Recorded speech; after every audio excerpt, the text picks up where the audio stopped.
Hey everyone, we're talking a brand new video here today. We're going to be changing the air filter on an Infiniti JX35 QX60. It does use the 3.5 liter engine, so changing the filter is roughly the same as it is for most cars of that generation for different Nissans and Infinitis that use that engine.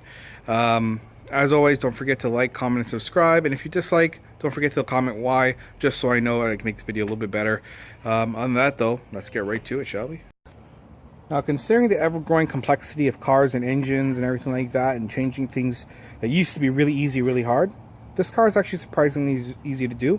You won't need any tools or anything like that. You'll just need your fingers and a brand new air filter.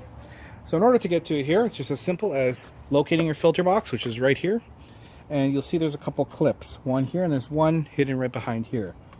You just pull those clips up, and you lift the air box. You'll see your filters in here. Just pull that right out. And you take a look at the filter, and you can see actually this one has not been changed in quite some time. Looking pretty filthy. Whenever I pull out filters, I always like to give them a smell. And this gives you a good indication of the car. If you smell a heavy fuel smell, or you smell anything like that's unusual about it, then that's pretty good indication that there may be something else more going on with your car itself. But in this case here, I just smelled it. It smelled pretty good. It's just really, really filthy. So we're ready to put the new filter in. Always compare your old filter and your new one to make sure that they fit the same. They line up and everything is good. I always say to do that because as much as we like everything to be perfect, sometimes buying at a parts store, maybe there was missed box or there was a problem, you may get the wrong part.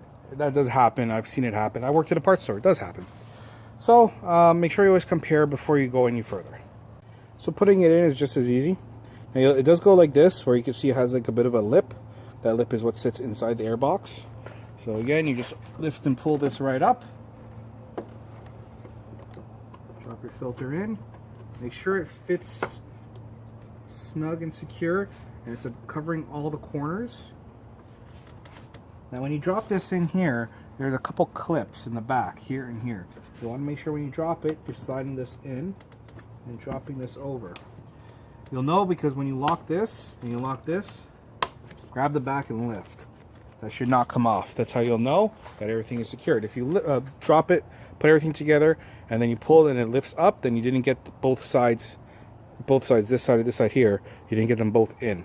It's just two little rings, and there's like a little plug that goes into them. And that's it. Your filter is done. Simple, easy. I've always said this before though, I find, as you saw even in the filter that just came out, one of the things that gets missed so many times is changing that filter. So, you know, make sure you do it. It gives you better fuel economy. Your car will drive better. You know, it'll breathe better, everything like that. As usual, hope you guys enjoyed this video. Hope you find it very helpful. And I'll see you next video. Thank you very much.